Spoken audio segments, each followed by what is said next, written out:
Lahat ng tao na umiral sa mundo, kahit hindi mo hiniling na umiral ka, pag umiral ka, swerte mo na. Mabuhay ka lang sa mundo ngayon, swerte na.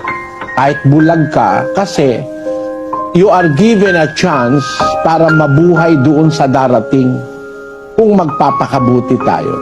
Para sa iba, yung bulag, parang walang swerte, yung pilay. Pero ako, nakakakita ako ng wisdom doon. Na yung bulag, nabubuhay naman siya kahit bulag. Inconvenient nga lang, pero meron nababawas sa kanyang kasalanan. Yung mga bulag, hindi na nagnanasayo ng nakikita niya eh.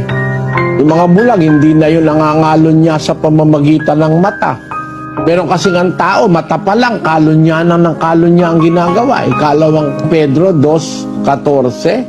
Na may mga matang puspos ng pangangalo niya at hindi maaaring maglikat sa pagkakasala, na umaakit sa mga kaluluwang walang tiyaga, na may pusong sanay sa kasakiman, mga anak ng paglait. Merong advantage kung minsan yung bulag eh. Kasi matatanong, ba't gumawa ang Diyos ng bulag? Eh gusto ng Diyos eh, wala naman tayong question eh. Ba't gumawa ang Diyos ng lumpo? Eh yung lumpo, hindi na yun makakasala ng pagpunta sa mga masasamang barkada, no?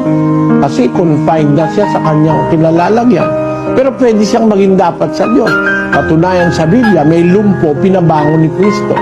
May bulag, pinadilat ang mata niya. Bakit? Kasi ang Diyos ang may choices para sa atin.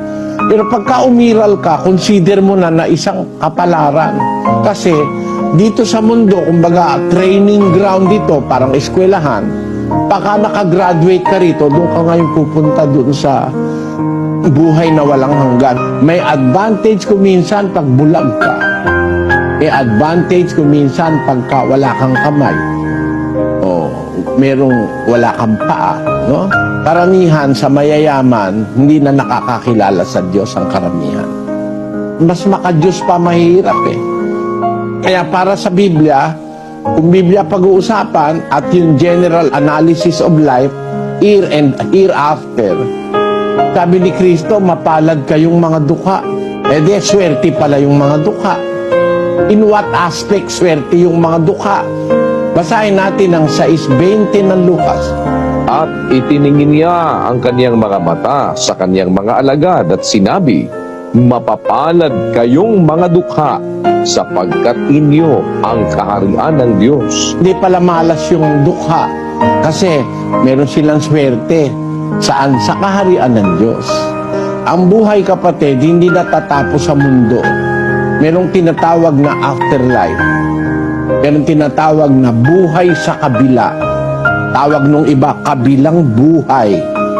Kasi yung mayaman, pagka mayaman na, mahirap na turuan eh. Pag mayaman na, hindi na naniniwala sa iba eh. Sa sarili niya na lang naniniwala ang mayaman eh. Nalungkot nga ako nung marinig ko si Bill Gates eh. Tinanong siya sa programa sa television, do you believe in God? I will still think, sabi niya. Iisipin ko pa. Iisipin niya para kung naniniwala siya sa Diyos. Nalungkot ako. Imagine, mag-iisip pa para maniwala sa Diyos. Walang konsiderasyon sa Diyos. Ito sabi niya, pakibasa mo ito, kapatid na Daniel. Sabi po ni Bill Gates, I don't know if there's a God or not, but I think religious principles are quite valid. I don't know if there's a God or not. Parang karamihan sa mayaman, napakahirap maniwala sa Diyos. Kasi ang sabi ng salita ng Diyos sa Biblia, ang mayaman pantasaga ng kanyang sarili.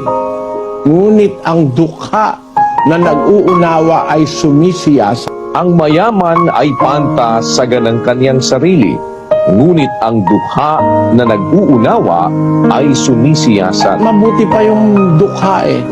Kasi nagsisiyasat yung dukha. Umuunawa. Pero mayaman, di na umuunawa yan eh. Karamihan. Di ko naman nilalahat. Pero karamihan sa mayaman, pantasaga ng kanyang sarili, sabi ng Biblia.